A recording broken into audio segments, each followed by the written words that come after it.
Here at Helmuth Ford, we are a small town dealership with no hassle and no pressure. Let's glow crazy for the new year at Copper Lantern Sports Bar and Grill at 101 North Jefferson in Sigourney. We want to ring in the new year with a fun-filled glow party, 9 p.m. to 1 a.m. on the eve of 2025. Dress up and let's have some fun at Copper Lantern Sports Bar and Grill. Drink specials, music, jello shots, glow-in-the-dark games, and bring a snack to share with your friends. It's all happening New Year's Eve at the Copper Lantern in Sigourney. Julie's Homestyle Cafe at 216 South Market in Oskaloosa is a small place with a great big taste of home cooking. Established in 2009, Julie's Homestyle Cafe serves breakfast, lunch. You can have a slice of pie, dessert, and soft drinks. Julie's Homestyle Cafe is a veteran-owned cafe serving traditional breakfast and homemade lunch meals just like Mom used to make. Find more information at julieshomestyle.cafe.com or follow their page on Facebook. Don't get left out in the cold this winter. Head to your local Sinclair Napa for unbeatable deals on all your winter automotive needs. We've got a variety of jump packs, battery chargers and maintainers, windshield wiper blades, and de-icers on sale now. Plus, you can save up to $25 on select car batteries with an online rebate. Don't forget to grab a bag of Roadrunner ice melt for those slippery mornings. Visit Sinclair Napa in Montezuma, Sigourney, Centerville, Williamsburg, or Ottumwa, or at sinclairnapa.com. The Garden Gate at 105 South Jefferson Street in Sigourney, proudly serving Keokuk County and the surrounding area for over 27 years. Give Cindy a call at 641-622-3191. Hours are Monday through Friday, 9 to 5, Saturday, 9 to noon. Stop into the Garden Gate for fresh floral arrangements, jewelry, home decor, sympathy gifts. They even have Hawkeye and Cyclone items. They've got something for everyone. It's the Garden Gate on the east side of the square in Sigourney. Welcome back to the show. Welcome back to the show.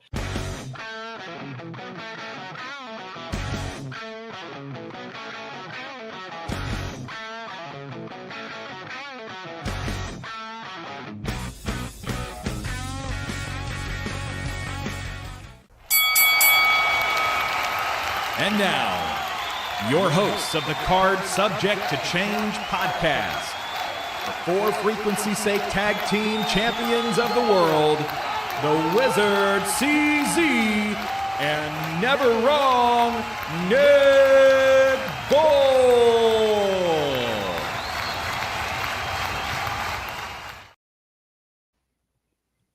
Hello, everyone. Welcome back to another exciting edition of the Card Subject to Change podcast. The podcast by the fan for the fan. Of course, we are powered by Lopez Pizza, built by Durham Remodeling, colored by Ryan Allison Tattoo, and protected by Jared Zook of Country Financial. We're so glad you're here. So glad you're joining us, of course, to talk wrestling of all things. But before we get into things, I'm your host, Never Wrong, Nick Bull. Joining me, I'd be remiss if I did not mention him. He is the co-tag team champion of the For Frequency's Sake Network. He is the one. He is the only. He is the Wizard CZ. Wiz, how you doing, bud? Man, I feel great. I feel like if I can make an obscure reference, I feel like Stagger Lee Marshall. They're great. Yeah, I hope you catch that reference. I knew you would. Tony the Tiger reference. If you've been following on social media, CZ is hitting the gym. So, if you see stuff on social media, support him along the way. He's doing a great job. He's got a routine down and he's sticking to it, and we're proud of him for that. And 2025 is not only going to be a great year for this podcast, it's going to be a great year for the Wizard CZ, but it's not 2025 yet. Darn it. We got a few days away. This year went by quick. I don't know where the year went. It seems we were just sitting here talking about the Royal Rumble and talking about we had our 100th episode watch party at the beginning of this year. That seemed just like yesterday, man, but that's almost a year ago. And we're coming up on 2025, but we still had one big event left in 2024, and that so happened to be All Elite Wrestling World's End pay-per-view. Now I'm going to go full disclosure here with this episode, CZ, and I think it's only fair to the fan. I did not watch this show. No, I'm not protesting AEW. No, I'm not protesting the card because the card looked excellent. The show, from everything I've read reviews, was excellent. Can't wait to hear about that, CZ. But my son was playing in a championship basketball game last night for a holiday tournament, and the game didn't start till 8:30. So I was getting, of course, results from my tag team partner here. He was sending me spoilers. I said, go ahead and spoil away because I don't think I can get it watched tonight. And I couldn't get it watched this morning either. Tell you that story in a second. But was at a basketball game last night. I kind of know. I know what happened at the show. Got some opinions on things, but I did not see this show. So I want everybody out there to know that I did not see it. And I didn't want to blow smoke.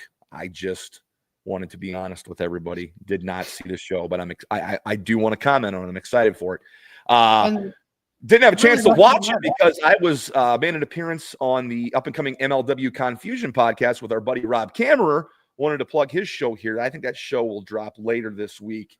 But was on the horn with him this afternoon, as they say, for a couple hours. So there was no way I was going to get World's End watched. But I'm so glad that the Wizard CZ watched it. I'm so glad he spoiled me and gave me spoilers last night. And I'm ready to talk some wrestling, CZ.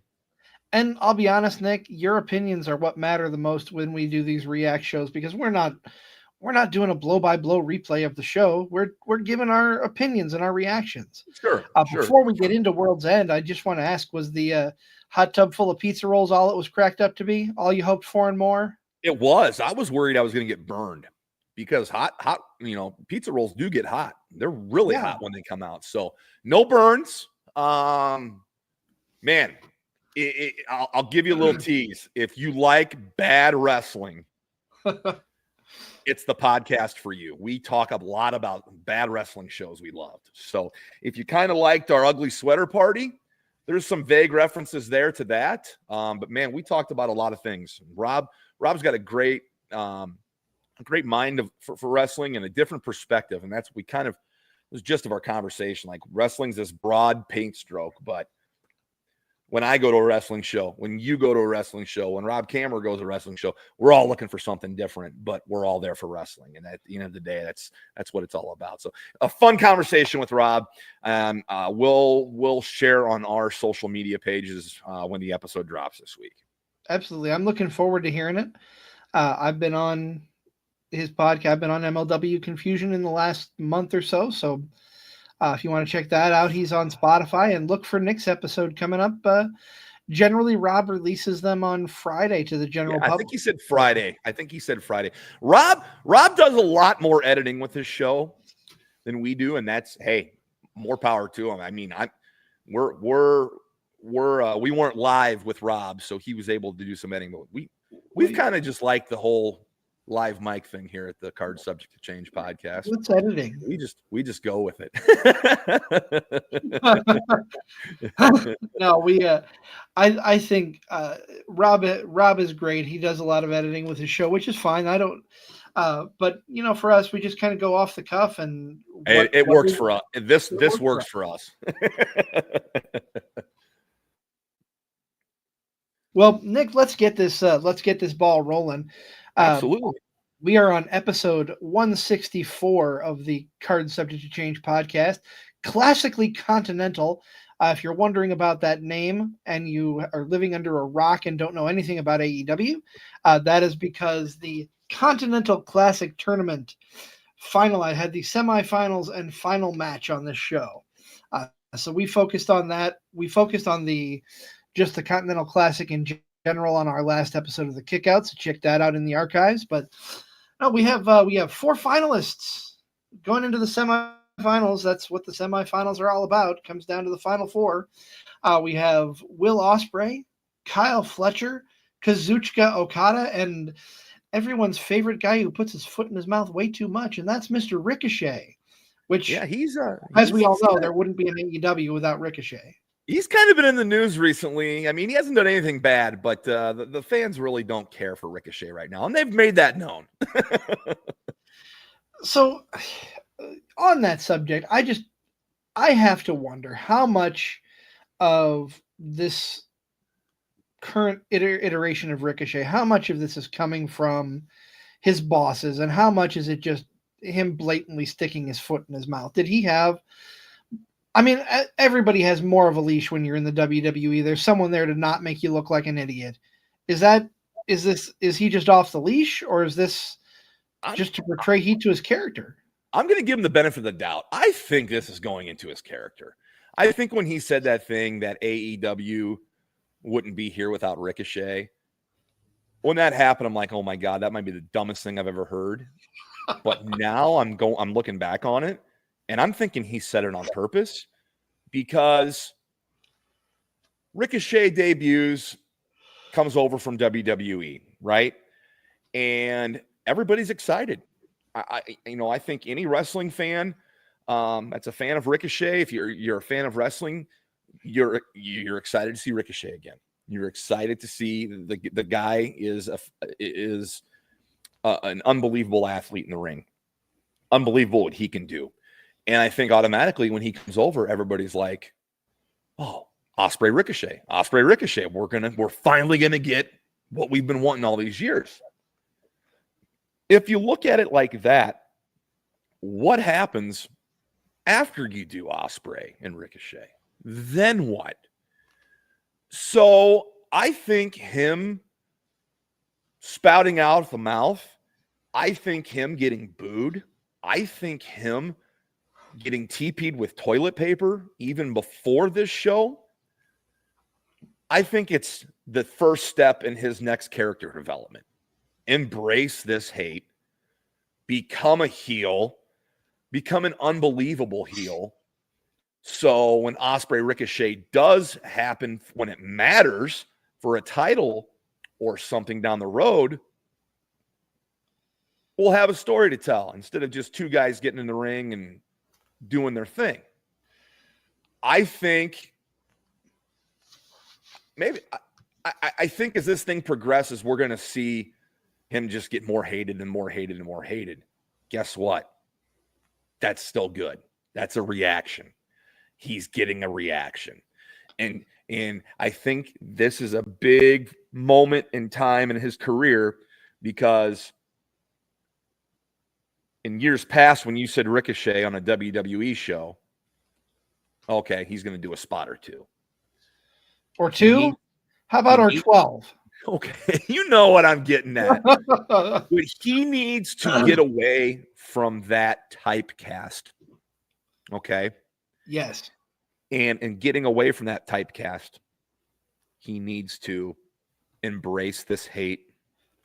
He needs to get better at promos. And I think he's going to do both. And I think this is really going to elevate him character-wise in development and make him better for it in the end. I certainly hope so. And I am anxious to see where we go with him from here. Now, obviously, we did not see Ricochet and Will Ospreay on the pay-per-view. We'll get to that in a moment. The opening match was the second time that Will Ospreay has faced off against Kyle Fletcher in as many months. And there was kind of some foreshadowing going into this, Nick. I know you didn't watch, but I'll kind of talk you through commentary during the match and commentary on the 0 hour. Talked about how difficult of a hill it is to climb to beat the same opponent twice. And as we all know, Kyle Fletcher came away with the victory at Full Gear. And for all intents and purposes, he damn well looked like he was going to come away with a victory here. Ricochet was an absolute bloody mess by the end of this match. You mean Will Ospreay? Ospreay, yes. I'm sorry. I knew what you meant. Yeah, Ricochet on the brain now. Yeah, the proto star, is that right? Kyle Fletcher? Yes. Has had himself a pretty good second half, especially of 2024, as yes. he did the best with a bad situation. His tag team partner from Aussie Open, Mark Davis, had to have surgery, so he's out of the picture. So they give him Callis to work with as a mouthpiece, guide him, be part of the Callis family of the faction there in one of the many factions in AEW. That's neither here nor there. But what I'm saying is they've invested some time. They've invested a lot of TV time to this guy, and he's definitely a future star for them. So, yeah, he got his, I should have seen the writing on the wall, but I didn't. He got his mentor last month. Not time yet, little guy. Not time yet, young man. Will Ospreay definitely gets him back in this match. And I've seen clips from the match, and AEW did this right. You start the show with both the semifinals and have your final, before the main event of the show. That's and I think that's pretty much how they did it. And a good job to them. Hey, they did something that I thought they should do. Good job. And Fletcher in the vein is a younger Will Ospreay.